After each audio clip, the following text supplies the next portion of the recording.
Ready to make a New Year's resolution you can actually keep? Our friends at Manscaped have one for you. Taking care down there. Join the 7 million men worldwide who trust Manscaped with this exclusive offer. Go to manscaped.com and use offer code SKILLUP for 20% off plus free shipping. Click below to get to it or stick around to the end of the video to learn more.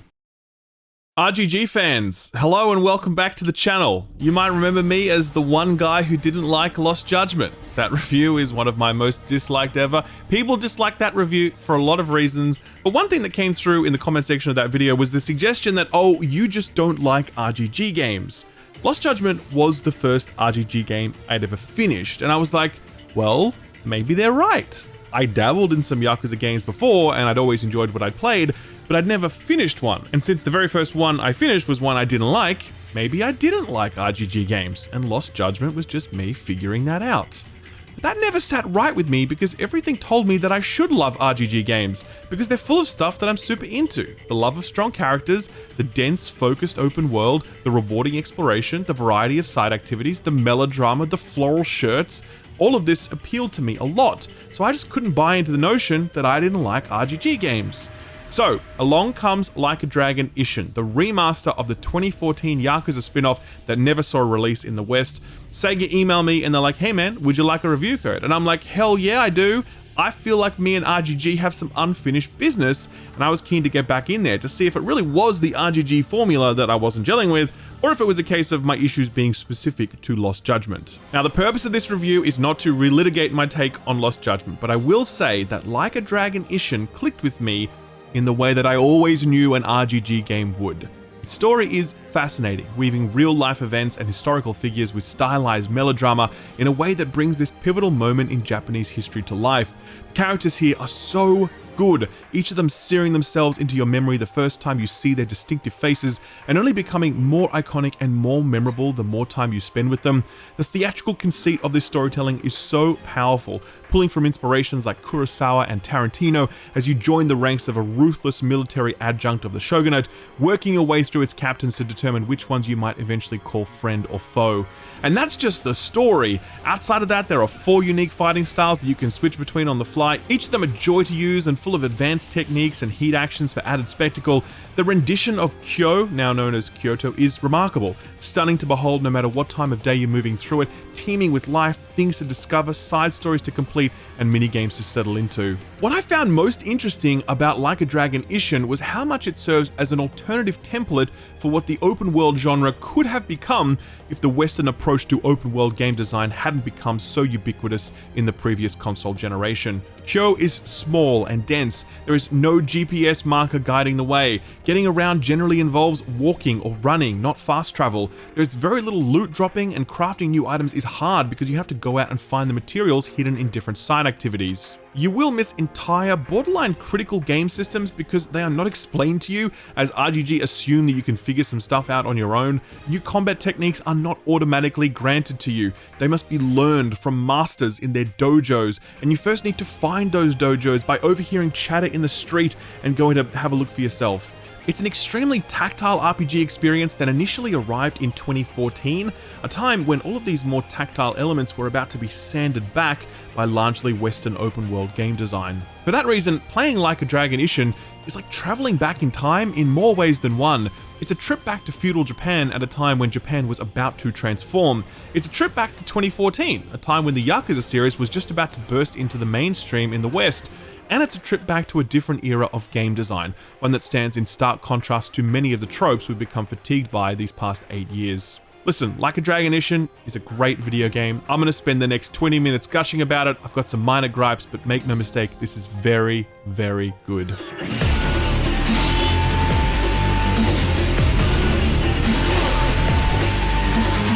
Like a Dragon Ishin is set during a particularly pivotal period in Japanese history. For 300 years, the shoguns had ruled Japan, a military dictatorship that also saw Japan enter an isolationist period that was ended by America's gunboat diplomacy, forcing Japan to open its doors to trade in an unfair and one-sided trade agreement. This agreement was an existential threat for the shogunate, as nationalist forces began agitating for a return to full Japanese sovereignty and an end to the shogun's rule. These forces looked to the Japanese emperor as the leader in waiting, and they believed that imperial rule would allow Japan to renegotiate these agreements on better terms. This agitation was successful, and in the 1860s, Japan sat on the precipice of the Meiji Restoration, a period where the fate of the shogunate, the emperor, and Japan's sovereignty all hung in the balance. Enter Sakamoto Ryoma, a low-ranking samurai and imperial loyalist who wanted to restore imperial rule, assert Japanese sovereignty, and dismantle the feudal system that the ruling class had maintained for hundreds of years. With these aspirations, he found himself in the unique position of being able to negotiate peace between rival factions that would swing the outcome of this struggle one way or the other. So that was a big history lesson, but it's really important for two reasons. Number one, you play as Sakamoto Ryoma, so you should kind of know his deal going into all of this. More importantly though, an awareness of this period of history greatly elevates your appreciation of this story. I'd liken it to God of War Ragnarok, where knowing the prophecy of Ragnarok is essential, not because it lets you know what's coming next, but because God of War Ragnarok is a dance with that prophecy. You are carefully watching to see where Sony Santa Monica would follow it to the letter, or where they'd go off script. And since you know the endpoint, the whole thing becomes this mystery where you're working back from that endpoint, trying to slot in all of the clues as you go. It's very much the same here in Ishin, and it's one of the reasons I really love this. This is a ridiculous, over-the-top, completely fanciful retelling of this period of history, but it is retelling it, and if you have some familiarity with people and events, every conversation and every new reveal takes on so much more significance. My dumbass didn't know that this was based on actual history until I was like a third the way through the game, and I was like, I wonder if any of these people were real. And that sent me down the whole rabbit hole researching all of this stuff. And when I re-emerged, I came back to this story so much more invested, so much more intrigued by it, hanging off every word really. So that's my very strong advice to you. If you are going into Ishin, I'd recommend reading up on the shogunate, the Emperor of Japan, the Meiji Restoration, the black ships of the Western powers, and of course, the man himself, Sakamoto Ryoma. Knowing at least a little bit about all this stuff is going to greatly elevate your appreciation of Like a Dragon Ishin. This isn't a history lesson, it's an RGG game, and it is unmistakably RGG because they've taken characters from the Yakuza games and they've used them as stand-ins for these historical figures. So Ryoma is Kiryu, and one of the captains you'll meet is Goro Majima, etc. Their personalities here are similar to their Yakuza counterparts, but they do have their own flourishes and character arcs that make them distinct. Ryoma is a really fantastic character. He has this physicality which dominates every scene he's in, his tall, lithe frame looking like an outsized mannequin in a shop window, drawing your gaze in every moment. He has this perpetual scowl, his brow straining under the weight of responsibility that he carries. He's laconic in that he doesn't waste words, but he's prone to deep introspection and philosophizing when he's moved to it. He has an infallible moral compass, but he's also driven by more base desires like the pursuit of vengeance at all costs. That's really Ryoma's arc here in Ishin. The story starts out with him wanting to avenge the death of someone close to him, and he spirals further and further in pursuit of that goal, willing to go to any lengths and sink to any low. But as he's exposed to the broader struggle that's playing out around him, he's forced to reconsider what really matters, and you can see him wrestle with that realization where sometimes his better angels prevail and sometimes not. Ryoma is an incredibly watchable character, but he is just one in a truly ensemble cast. I can think of very few video games that I've played that have so many memorable characters. Most of them exist in this space, the Shinsengumi. This is a military adjunct of the shogunate, kind of like mercenaries responsible for keeping order and doing wet work. Ryoma is forced to join this unit because he believed that the killer he's seeking is one of these people, and so a huge portion of the game is spent fighting alongside these Shinsengumi captains, trying to figure out who among them is the one you're hunting. This group of captains, truly iconic. It very much has the Seven Samurai thing going on in terms of strength of personalities, but I think a better comparison is actually something like Reservoir Dogs, since it's a group of basically criminals brought together to get a job done, and they all have their own agendas, and they'd all stab each other in the back just as soon as look at each other, and there's a traitor in the midst, and the audience is trying to figure out who it is. Of all the things I really love about this game, I think this group of people seated here is the thing that I love the most. RGG characters faces are like the best in the business. They are so distinctive to look at, and they perfectly reflect how much personality and character each of these characters have. Not a single person seated here is an NPC. They are all of them so much more alive than the video game characters you'd meet in 99% of other video games. Fighting alongside them, fighting against some of them, allying with others, solving the mystery of the murderer in the midst, it is so fantastic.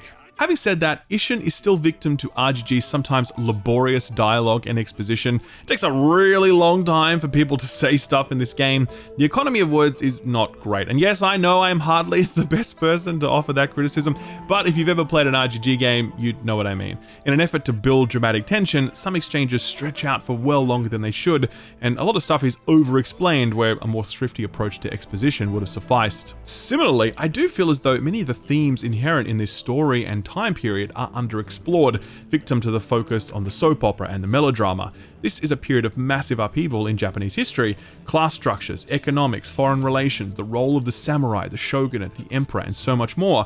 Ishin definitely glances towards a number of these areas, particularly foreign relations, where a number of side quests provide different perspectives on the potential influence of foreigners.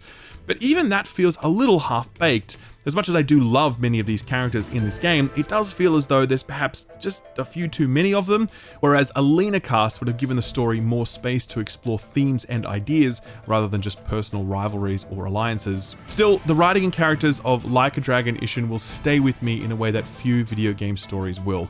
It really connected with me on so many levels, and I'm just really sad that Ishin is a one-shot spin-off because I desperately want to see more of these characters. I guess I'll just have to play the Yakuza games now.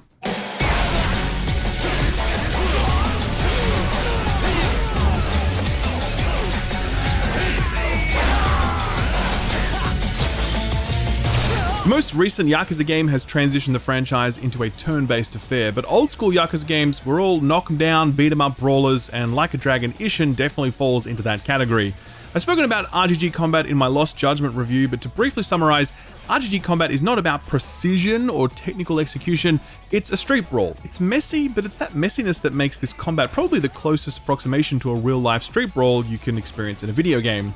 I really didn't feel much for Lost Judgment's combat. It was all melee based and it had different stances that would prioritize things like single target damage, disarming enemies, or AoE attacks, but at no point did I ever feel like, hell yeah, this is working for me.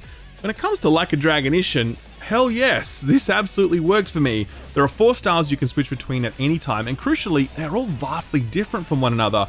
There's of course the straight swordsman style, which is very focused on big single target attacks and parries. There's a brawler style, which is unarmed and it's focused on grabs. There's a gunman style, where you're just going full Indiana Jones, shooting dudes who are swinging their katanas around.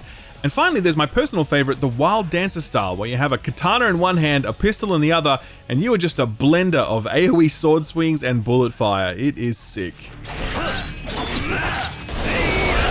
The identity of each of these fighting styles immediately elevates things. When you switch between these stances, you're entering an entirely new fighting style with different approaches to things like dodging, parrying, countering, closing distance, etc. All of them have their own moment to shine too. Trying to use your gun against a boss enemy isn't going to work super well, but it excels in clearing out distant goons. Similarly, using the swordsman style against a large pack of enemies will work, but it isn't efficient, whereas the Wild Dancer style is purpose-built to cleave a path through a pack of enemies. So you're dynamically switching between these styles on the fly, and it keeps things feeling really fresh throughout your entire playthrough. Combat gets a further infusion of chaos with the troop summoning system. Okay, so you see these cards in the bottom left? These are troops in my unit since I'm a captain in this mercenary force. These characters are essentially abilities that charge up over time, and I can activate them to do all sorts of shit, like a single target damage that can heal me, a massive AoE attack, or even summon a bear to maul my enemies.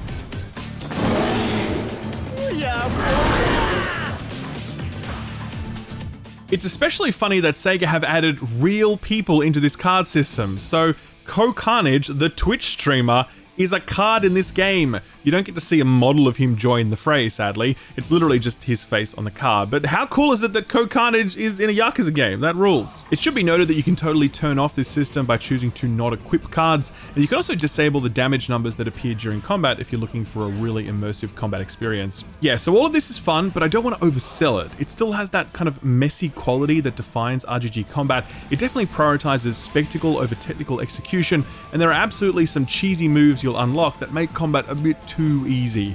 Ishin's combat is fun. It's a cathartic release. It's the language of violence that is used to solve many of the narrative's most intractable problems. Combat in Ishin exists in service to the story and the world. It doesn't exist as the primary reason why someone might play this game, and the rough edges within this combat framework reflect its overall importance to the experience.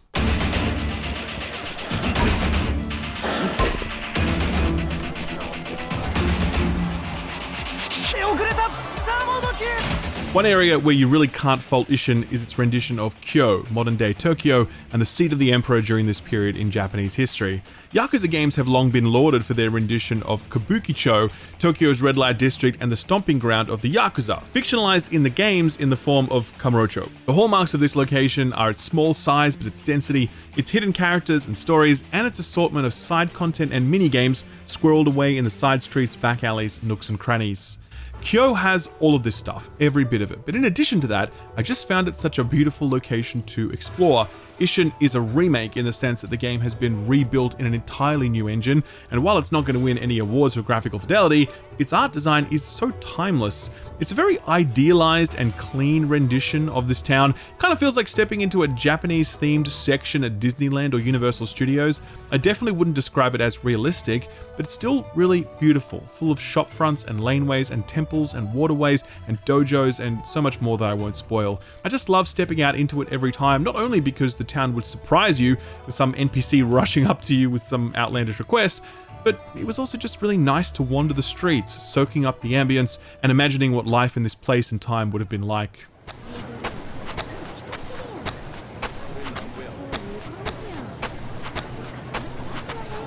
Incidentally, I did play this on PC, an RTX 2080 Ti, AMD Ryzen 3700X. It ran absolutely flawlessly, a locked 60 the entire time, never any frame drops, I had zero crashes, zero bugs, nothing. Your mileage may vary, as it always does with PC performance, but for me, it was perfect. A welcome bit of relief given the low quality of PC ports we've been subject to lately. The code I received for this was for the Microsoft Store, so I couldn't test it on Steam Deck, but this is actually deck verified, and given how well it ran on my PC, and given that it has a very simple graphical style, I wouldn't be surprised if this ran very well on deck, but obviously I don't know for certain, I wasn't able to test it. The beauty of Ko is not just skin deep though. Its real appeal lies in the stories you'll discover there. The main story can be beelined in around 20 hours, but I spent around 40 hours with the game as I was pursuing any and all side content I could get my hands on, and there's a lot to get your hands on. There's something like 80 sub-stories which are side quests, and they're the predictable RGG fare, a mix of the serious, the ridiculous, and the utterly insane.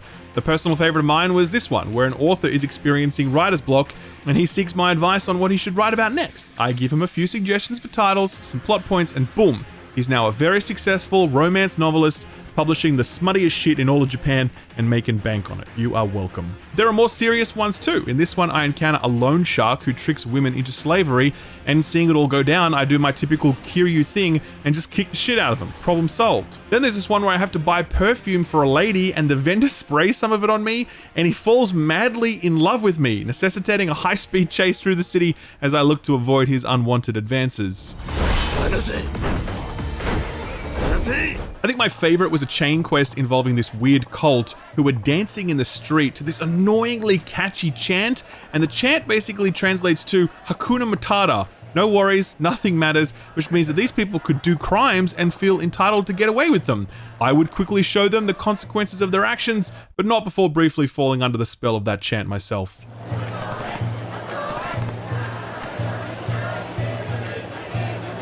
In addition to this, there are dozens and dozens of mini-games, because it wouldn't be an RGG game without mini-games. Want to race a chicken for some reason? Sure, you can do that.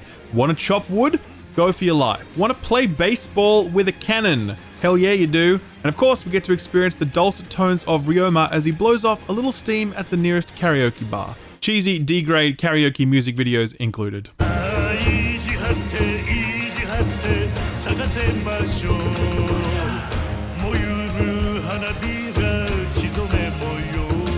don't know how long it would take to see and do absolutely everything that Kyoto has to offer, but I'm gonna guess it's a long-ass time. Ishin isn't just a story about a dude, or even just a period piece. It's a slice of life experience. You roleplay a samurai who is not only tilting epochal events this way or that, you're also dispensing local justice, or going drinking with your buddies, tending to your personal farm, or just walking the streets at night taking it all in. It is a true role-playing experience in a way that few games today are, and that's something I thought about a lot as I played through this.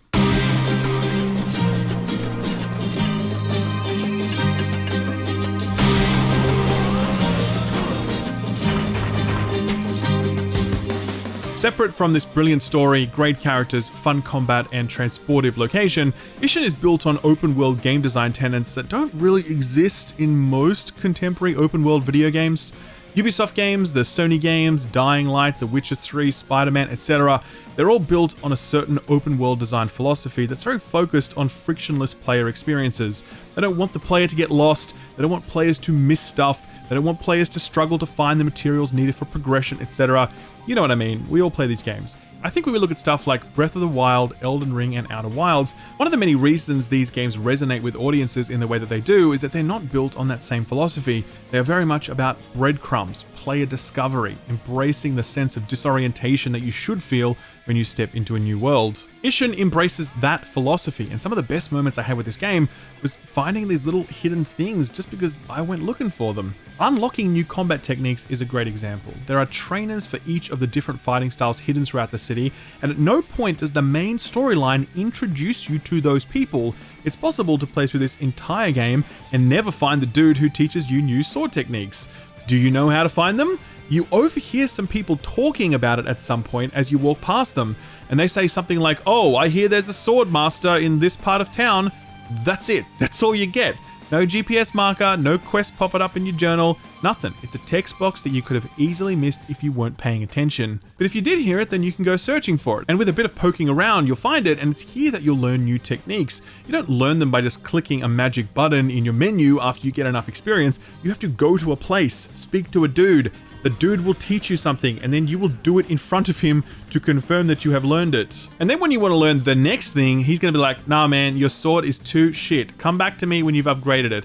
So at that point, you got to figure out how to upgrade your sword. And spoiler alert, it's not easy. It requires a lot of materials from different locations, and the game doesn't tell you where most of these are from, but it does give you a hint. In the blacksmith, you overhear that there's an arena where you can compete for prizes, and some of those prizes may be useful in crafting. So now you're out there running around town looking for this rumored fight club so you can get the materials to upgrade your sword so that the sword master at the dojo can teach you something new. I know that none of this sounds particularly interesting as I recount it, but modern games just don't work like this, generally speaking. You are led by the nose to every critical location. All of your new abilities materialize through the magic of menus. The materials you need are usually within arm's reach. To put it more plainly, open world RPGs used to feel like climbing a rock face, whereas more modern open world games are like sliding down a slippery slide. It's really nice to be confronted with Ishin's roadblocks and be forced to overcome them through curiosity, exploration, experimentation, and persistence. This isn't just a cool, story-driven samurai game. It's a well-made, well-designed open world game, one that has a lot to teach more modern open world experiences.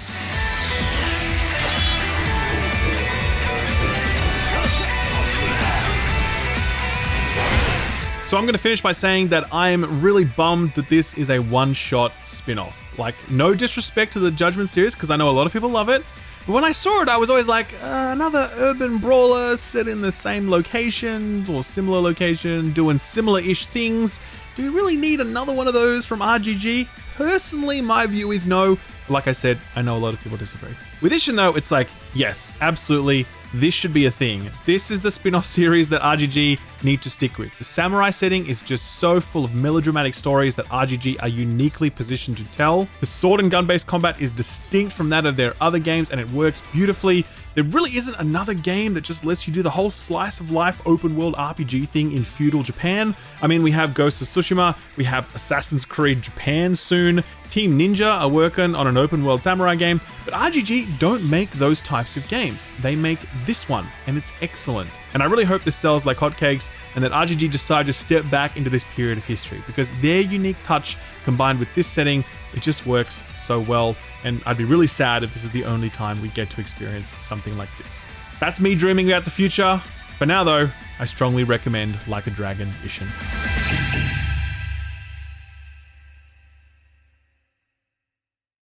Gentlemen, it's February. How are those New Year's resolutions doing? Well, my gym is certainly grinning ear to ear knowing that they locked me into that 12-month contract. I went once in Jan, they got me good. How about reading more books? Well, I've been reading more Reddit. Does that count? Here's one New Year's resolution I have been able to keep. Taking care down there. And it's all thanks to Manscaped and their range of intimate grooming products. Interested but don't know where to begin? Well, let me shortcut your shortcutting by directing you to the Platinum Package 4.0, the one-stop shop to handle everything in your jocks. Inside the Platinum Package, you'll find their Lawnmower 4.0 trimmer, Weed Whacker ear and nose hair trimmer, Ultra Premium body wash, Ultra Premium 2-in-1 shampoo and conditioner, Ultra Premium deodorant, Crop Preserver anti-chafing ball deodorant, Crop Reviver ball spray toner, anti-chafing boxes, and the Shed Travel bag to hold all your goods while traveling. First off, the Lawnmower 4.0. Manscaped say this is the greatest ball trimmer ever invented, and since they're pretty much the only entity who specializes in ball trimming, I'm inclined to believe them. These people know balls. Their 4th generation trimmer features a cutting-edge ceramic blade to reduce grooming accidents thanks to their advanced skin-safe technology. The Lawnmower 4.0 is waterproof and also has a 400K LED spotlight in case you need a more precise shave. Ever wanted to spotlight your junk? Well, now you can. Please use responsibly. In addition to shaving, you can now completely upgrade your shower routine with the Ultra Premium Body Wash and Ultra Premium 2-in-1 Shampoo and Conditioner. You'll have all your skin and hair feeling hydrated and smelling fresh. Don't forget to apply their aluminium-free Ultra Premium Deodorant for that cologne quality scent on the go. Ever find yourself getting a bit sweaty down there? Thankfully, their Crop Preserver Ball Deodorant and Crop Reviver Ball Toner can solve these problems for you. Once they touch your sack, you'll never go back.